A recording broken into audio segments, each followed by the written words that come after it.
نحمدہ ونصلی ونسلم علی رسولہ الکریم اما بعد فاعوذ باللہ من الشیطان الرجیم بسم اللہ الرحمن الرحیم۔ گزشتہ لیکچر میں ہم نے نبی اکرم صلی اللہ علیہ وسلم کی حکمت انقلاب پر بات کی اور اس کے نتیجے میں وقوع پذیر ہونے والے واقعات، جن میں سب سے پہلے ہجرت مدینہ ہے، اور ہجرت مدینہ کے بعد آج ہم بات کریں گے اس لیکچر میں مواخات مدینہ پر۔ ہجرت کے بعد جب رسول اللہ صلی اللہ علیہ وسلم اور صحابہ کرام مدینہ منورہ میں تشریف لائے تو مہاجرین اپنا تمام گھر بار مال و اسباب جو تھا وہ مکہ مکرمہ میں چھوڑ آئے تھے۔ اب مہاجرین کی داد رسی کے لیے اور ان کو سٹیبل کرنے کے لیے ضروری تھا کہ کچھ ایسا نظام بنایا جائے جس کے ساتھ مہاجرین کا جو نظام ہے وہ بہتر طریقے سے چل سکے۔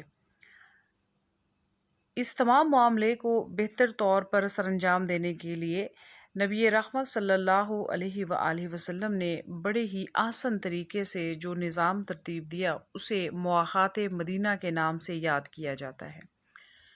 مواخات کا مفہوم عربی میں بھائی کو اخی کہا جاتا ہے۔ اسلام نے مسلمانوں کو باہم بھائی بھائی کہا ہے، چنانچہ قرآن مجید میں آتا ہے انما المؤمنون اخوۃ، بے شک مومن آپس میں بھائی بھائی ہیں۔ حدیث میں ہے المسلم اخو المسلم، مسلمان مسلمان کا بھائی ہے، لیکن نظام مواخات ایک خاص اصطلاح ہے۔ مہاجرین مکہ اور مدینہ کے درمیان نبی رحمت صلی اللہ علیہ وآلہ وسلم کے حکم سے جو اخوت کا تعلق پیدا کیا گیا اس کو نظام مواخات کہا جاتا ہے۔ مہاجرین اور انصار کے درمیان مواخات اور بھائی چارے کا یہ عمل تاریخ انسانی کا ایک نہایت شاندار کارنامہ ہے۔ ابن قیم لکھتے ہیں کہ رسول اللہ صلی اللہ علیہ وآلہ وسلم نے حضرت انس بن مالک رضی اللہ تعالیٰ عنہ کے مکان میں مہاجرین و انصار کے درمیان بھائی چارہ کروایا۔ کل 90 آدمی تھے، آدھے مہاجرین اور آدھے انصار۔ بھائی چارے کی بنیاد تھی کہ یہ ایک دوسرے کے غمخوار ہوں گے اور موت کے بعد نسبی قرابت داروں کی بجائے یہی ایک دوسرے کے وارث ہوں گے۔ وراثت کا یہ حکم جنگ بدر تک قائم رہا۔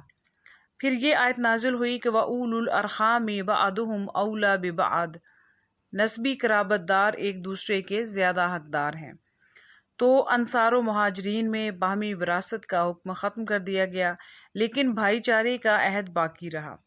اس بھائی چارے کا مقصود، جیسا کہ محمد غزالی نے لکھا ہے، کہ یہ تھا کہ جاہلی عصبیتیں تحلیل ہو جائیں، حمیت و غیرت جو کچھ ہو وہ اسلام کے لیے ہو، نسل، رنگ اور وطن کے امتیازات مٹ جائیں، بلندی و پستی کا معیار انسانیت اور تقوی کے علاوہ اور کچھ نہ ہو۔ رسول رحمت صلی اللہ علیہ وآلہ وسلم نے اس بھائی چارے کو محض کھوکھلے الفاظ کا جامہ نہیں پہنایا تھا، بلکہ اسے ایک ایسا نافذ العمل عہد و پیمان قرار دیا تھا جو خون اور مال سے مربوط تھا۔ یہ خالی خلی اسلامی اور مبارکباد نہ تھی کہ زبان اور روانی کے ساتھ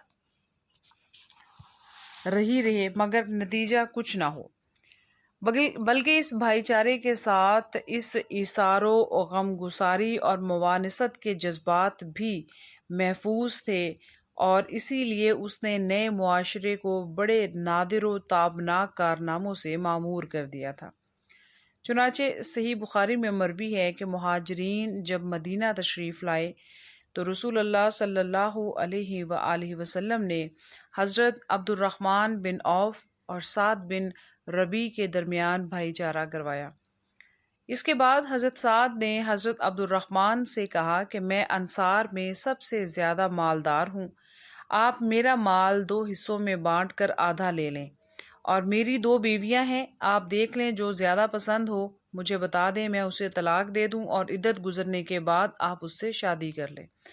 یعنی یہ اندازہ کریں کہ یہ کس قدر خوبصورتی سے نظام ترتیب دیا گیا، اور محض رسول اللہ صلی اللہ علیہ وسلم کے حکم پر ایک انصار بھائی اپنے مہاجر بھائی کے لیے اس قدر ایثار کے جذبات رکھتے تھے کہ نہ صرف اپنے مال، اپنی وراثت اور اپنی جائیداد، بلکہ یہ تک کہا کہ اگر میری بیوی میں سے جو آپ کو پسند ہے میں اسے طلاق دے دیتا ہوں اور عدت گزرنے کے بعد آپ ان سے نکاح کر لیں، شادی کر لیں ان سے۔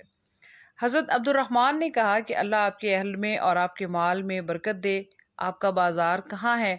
لوگوں نے انہیں بنو قینقاع کا بازار بتلا دیا۔ وہ واپس آئے تو ان کے پاس کچھ فاضل پنیر اور گھی تھا۔ اس کے بعد وہ روزانہ جاتے رہے۔ پھر ایک دن آئے تو ان پر زردی کا اثر تھا۔ نبی کریم صلی اللہ علیہ وآلہ وسلم نے دریافت فرمایا کہ کیا معاملہ ہے؟ انہوں نے کہا کہ میں نے شادی کی ہے۔ آپ صلی اللہ علیہ وآلہ وسلم نے فرمایا عورت کو مہر کتنا دیا ہے؟ بولے 1 گٹلی کے ہم وزن یعنی 1.25 تولہ سونا۔ اسی طرح حضرت ابو ہریرہ رضی اللہ تعالیٰ عنہ سے ایک روایت ہے کہ انصار نے نبی کریم صلی اللہ علیہ وسلم سے عرض کیا کہ آپ صلی اللہ علیہ وسلم ہمارے درمیان اور ہمارے بھائیوں کے درمیان ہمارے کھجور کے باغات تقسیم فرما دیں۔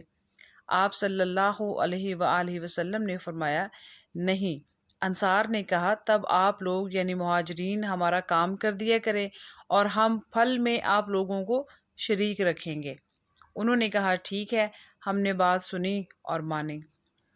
اس سے اندازہ کیا جا سکتا ہے کہ انصار نے کس طرح بڑھ چڑھ کر اپنے مہاجرین بھائیوں کا اعزاز و اکرام کیا تھا اور کس قدر محبت، خلوص، ایثار اور قربانی سے کام لیا تھا، اور مہاجرین ان کی اس کرم نوازش کی کتنی قدر کرتے تھے۔ چنانچہ انہوں نے اس کا کوئی غلط فائدہ نہیں اٹھایا بلکہ ان سے اتنا ہی حاصل کیا جس سے وہ اپنی ٹوٹی ہوئی معیشت کی کمر سیدھی کر سکتے تھے۔